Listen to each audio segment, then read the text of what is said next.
Hello दोस्तों, आप लोगों को मेरा सादर प्रणाम। कैसे हैं आप लोग? ये कहानी बहुत सुंदर है, अंत तक जरूर सुने। एक हाथी था, वह मर गया तो धर्मराज के यहाँ पहुँचा। धर्मराज ने उससे पूछा, अरे तुझे इतना बड़ा शरीर दिया, फिर भी तू मनुष्य के बस में हो गया। तेरे एक पैर जितना था मनुष्य, उसके बस में तू हो गया। वह हाथी बोला, महाराज यह मनुष्य ऐसा ही है, बड़े बड़े इसके बस में हो जाते हैं। धर्मराज ने कहा, हमारे यहाँ तो अनगिनत आदमी आते हैं।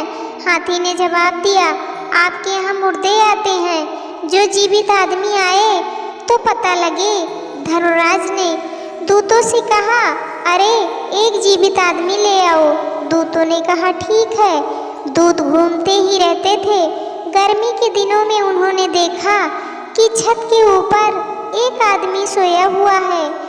दूतों ने उसकी खाट उठा ली और ले चले। उस आदमी की नींद खुली तो देखा कि क्या बात है, वह कायस्थ था, ग्रंथ लिखा करता था। ग्रंथों में धर्मराज के दूतों के लक्षण आते हैं। उसने जेब से कागज और कलम निकाली, कागज पर कुछ लिखा और जेब में रख लिया। उसने सोचा कि हम कुछ चीज़ करेंगे तो गिर जाएंगे, हड्डियां बिखर जाएंगी। वह बेचारा खाट पर पड़ा रहा कि जो होगा देखा जाएगा। सुबह होते ही दूत पहुंच गए। धर्मराज की सभा लगी हुई थी। दूतों ने खाट नीचे रखी। उस कायस्थ ने तुरंत जेब से कागज निकाला और दूतों को दे दिया कि धर्मराज को दे दो। उस पर विष्णु भगवान का नाम लिखा था। दूतों ने यह कागज धर्मराज को दे दिया। धर्मराज ने पत्र पढ़ा। उसमें लिखा था, धर्मराज जी से नारायण की यथायोग यह हमारा मुनीम आपके पास आता है, इसके द्वारा ही सब काम कराना। दस्तखत नारायण। बैकुंठपुरी पत्र पढ़कर धर्मराज ने अपनी गद्दी छोड़ दी और बोले, आइए महाराज, गद्दी पर बैठो। धर्मराज ने कायस्थ को गद्दी पर बैठा दिया कि भगवान का हुक्म है। अब दूत दूसरे आदमी को लाए। कायस्थ बोला, यह कौन है? दूत, महाराज यह डाका डालने वाला है, बहुतों को लूट लिया, बहुतों को मार दिया, इसको क्या दंड दिया जाए? कायस्थ, इसको बैकुंठ में भेजो। यह कौन है? महाराज यह दूध बेचने वाली है, इसने पानी मिलाकर दूध बेचा, जिससे बच्चों के पेट बढ़ गए, वे बीमार हो गए। इसका क्या करें? इसको भी बैकुंठ में भेजो। यह कौन है? इसने झूठी गवाही देकर बेचारे लोगों को फंसा दिया, इसका क्या किया जाए? अरे पूछते क्या हो, बैकुंठ में भेजो। अब व्यभिचारी आए, पापी आए, हिंसा करने वाले आए, कोई भी आए, उसके लिए एक ही आज्ञा कि बैकुंठ में भेजो। अब धर्मराज क्या करे?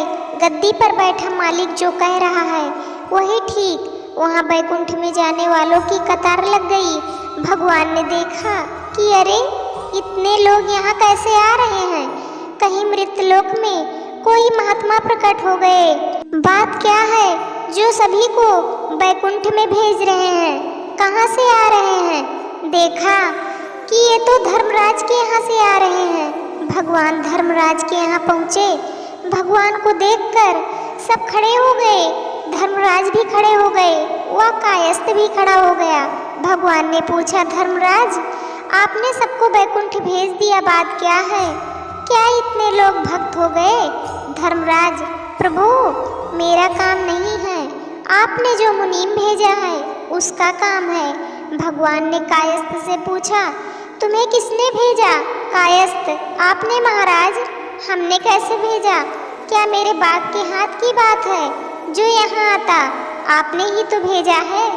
आपकी मर्जी के बिना कोई काम होता है क्या? क्या यह मेरे बल से हुआ है? ठीक है, तूने यह क्या किया? मैंने क्या किया महाराज? तूने सबको बैकुंठ में भेज दिया। यदि बैकुंठ में भेजना खराब काम है तो जितने संत महात्मा हैं उनको दंड दिया जाए। यदि यह खराब काम नहीं है तो उलाहना किस बात की? इस पर भी आपको यह पसंद न हो तो सबको वापस भेज दो। परंतु भगवत गीता में लिखा यह श्लोक आपको निकालना पड़ेगा।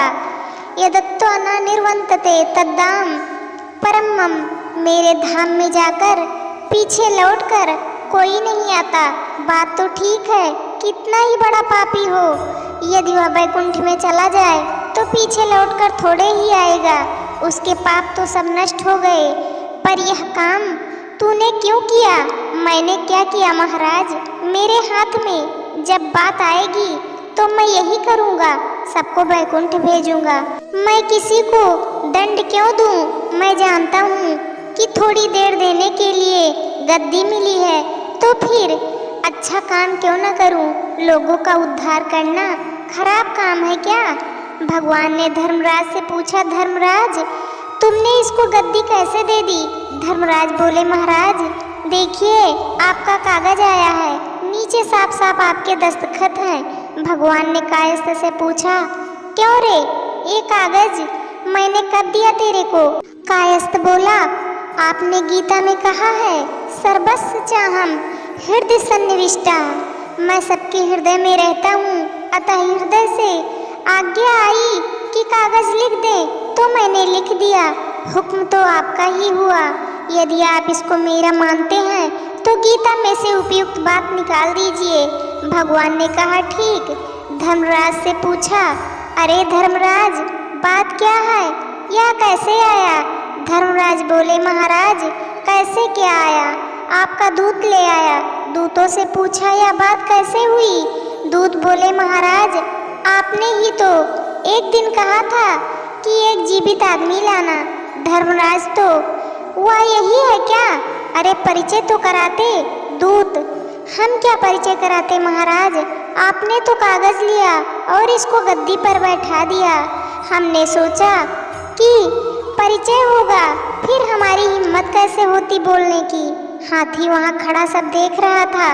बोला, जय राम जी की, आपने कहा था कि तू कैसे आदमी के बस में हो गया? मैं क्या बस में हो गया? बस में तो धर्मराज हो गए और भगवान हो गए। यह काले माथे वाला आदमी बड़ा विचित्र है महाराज, यह चाहे तो बड़ी उथल पुथल कर दे, या तो खुद ही संसार में फंस गया। भगवान ने कहा, अच्छा जो हुआ सो हुआ, अब तो नीचे चला जा।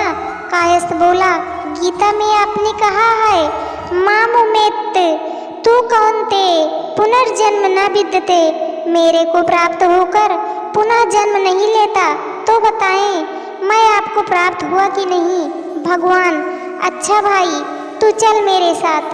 कायस्थ, महाराज केवल मैं ही चलूं? हाथी पीछे रहेगा बेचारा, इसकी कृपा से ही तो मैं यहाँ आया, इसको भी तो लो साथ में। हाथी बोला, मेरे बहुत से भाई यही नरकों में बैठे हैं, सबको साथ ले लो। भगवान बोले, चलो भाई सबको ले लो। भगवान के आने से हाथी का भी कल्याण हो गया, कायस्थ का भी कल्याण हो गया और अन्य जीवों का भी कल्याण हो गया।